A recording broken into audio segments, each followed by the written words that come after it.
Sebuah kasus pembunuhan yang dilatar belakangi oleh rasa dendam yang disimpan selama bertahun-tahun oleh seorang yang bernama Syawaludin, dan korbannya ini bernama Doni ya. Dan kasus ini terjadi di Lombok, Nusa Tenggara Barat. Korban yang bernama Doni ini tidak pernah menyangka sama sekali bahwa apa yang pernah dia lakukan terhadap Syawaludin di masa lalunya, 6 tahun yang lalu bersama rekan-rekannya, selalu dan sering banget ngebully si Syawaludin. Yang mana dampak dari apa yang pernah dia lakukan terhadap si Syawaludin ini mengakibatkan dendam kesumat dari Syawaludin untuk si Doni ini, dengan niat yang tanpa memikirkan resiko sama sekali.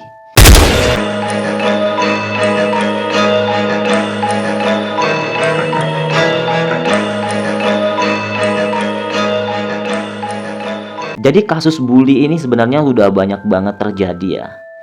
Dan orang tidak pernah tahu bahwa mental seseorang yang sudah sering dibully ini berdampak pada psikologis orang tersebut, baik secara mental, pikiran, membuat si Syawaludin ini tega menghabisi nyawa rekannya sendiri. Rasa benci yang sudah dia simpan bertahun-tahun membuat dirinya itu stres, membuat dirinya itu nggak bisa berpikir secara jernih lagi ya. Yang di pikiran dia, gimana dia bisa ngebales perbuatan yang dilakukan oleh Doni ini. Dia merasa sakit hati terhadap si Doni ini karena di 6 tahun yang lalu Doni ini pernah memaksa si Syawaludin ini untuk minum tuak yang sudah dicampur air bekas memandikan mayat. Dia hanya menyimpan rasa benci dan dia menyimpan amarahnya itu selama bertahun-tahun. Rasa penyesalannya yang sangat besar karena dia dipaksa pada waktu itu. Doni ini orangnya mungkin sedikit jahil ya. Bersama rekan-rekan tongkrongannya, dia memaksa si Syawaludin ini untuk meminum tuak. Dan si Syawaludin ini mungkin dia mempunyai kekurangan, yang mana karena kekurangan yang ada pada dirinya itu membuat Doni dan rekan-rekannya memaksa dia. Mungkin Doni pada waktu itu melihat si Syawaludin ini tidak mempunyai kekuatan untuk ngebales. Pelakunya adalah si Syawaludin yang sudah berumur 32 tahun dan korbannya bernama Doni, umurnya masih 26 tahun. Apabila kita lihat dari foto kedua ini sangat berbeda ya. Diambil pada saat penangkapan si Syawaludin ini ya. Terlihat jelas banget bahwa memang selama ini dia kelihatan stres, kelihatan banyak banget masalah yang dia pendam ya. Dendam yang ada pada dirinya ini kelihatan banget. Seperti tidak pernah bisa melupakan kejadian di masa lalunya dulu bersama Doni, atas apa yang dilakukan Doni. Sedangkan si Doni ini seperti sudah tidak pernah lagi mengingat atas kelakuan yang pernah dia lakukan terhadap si Syawaludin. Dia fokus ke kehidupannya yang baru, dia merantau ke Malaysia, sehingga dia tidak benar-benar menyangka bahwa setelah kepulangannya ke rumah sudah ditunggu-tunggu oleh Syawaludin, dan dia tidak pernah menyangka sekali bahwa dia akan menjadi korban pembunuhan oleh Syawaludin. Dan kita juga nggak habis pikir ya, kok bisa-bisanya terbesit oleh si Doni ini bersama teman-temannya. Bisa-bisanya dia mengambil air bekas memandikan mayat, dia campur dengan tuak, lalu dengan sengaja dan memaksakan si Syawaludin ini untuk minum tuak tersebut, yang mana tadi udah dia campur dengan air bekas memandikan mayat ya. Jadi memang terniat-niat ya ngebully si Syawaludin ini. Itu menurut aku sih jahat banget ya. Karena bagaimanapun tuak itu aja udah efeknya udah bikin orang teler ya. Apalagi ditambah dengan air bekas memandikan mayat. Tentu banyak banget bakterinya ya. Dia dengan sengaja nyuruh si Syawaludin ini dan ngebohongin si Syawaludin ini untuk minum air tersebut.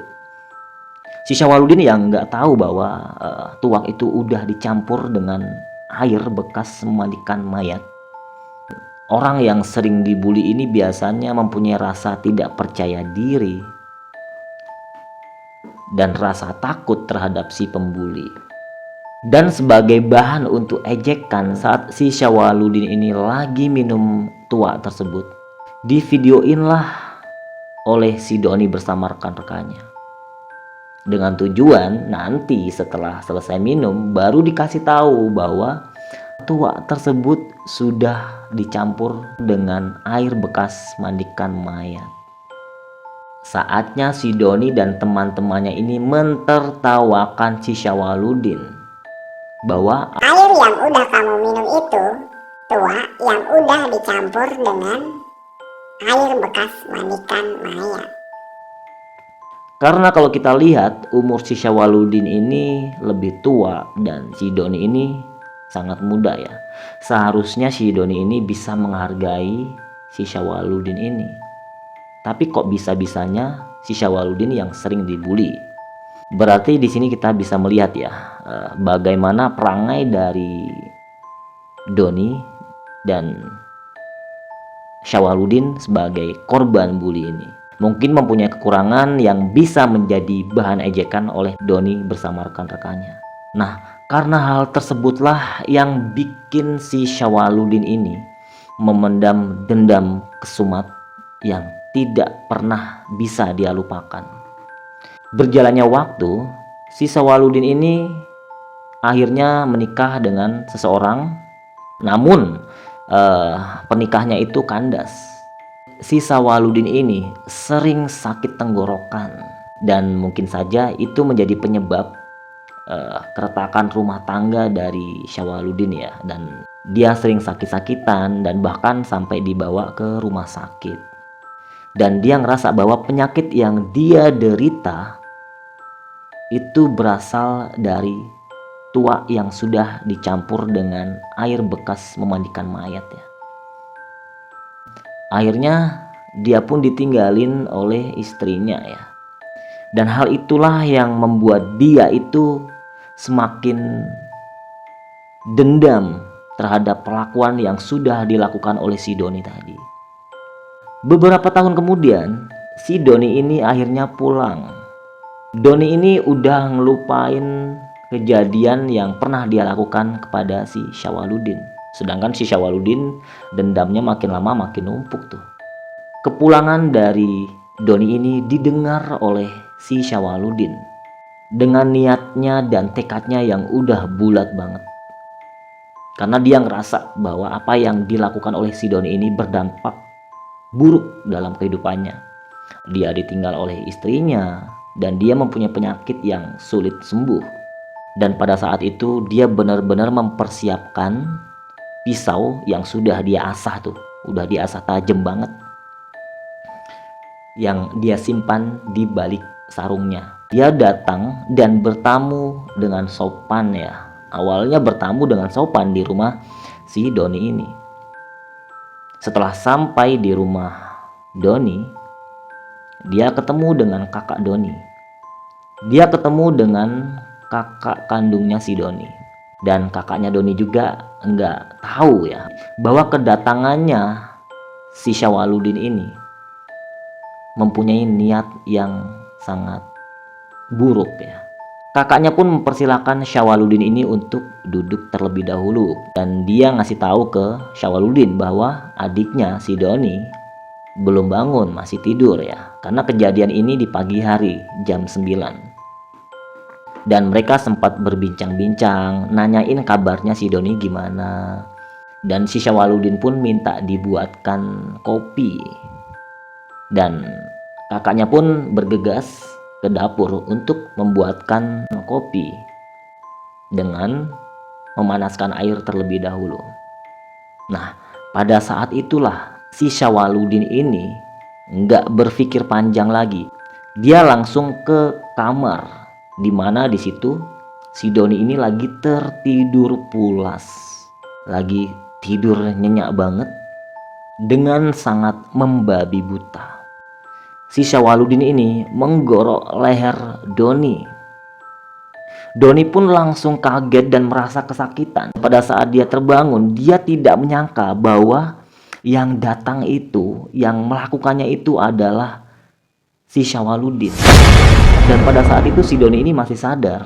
Dia berontak dan berusaha untuk menghentikan apa yang dilakukan oleh si Syawaludin ini. Namun pada saat itu, pisau itu udah sedikit demi sedikit menggorok leher si Doni ini. Dan pada saat itu dia berusaha untuk minta tolong kepada kakaknya.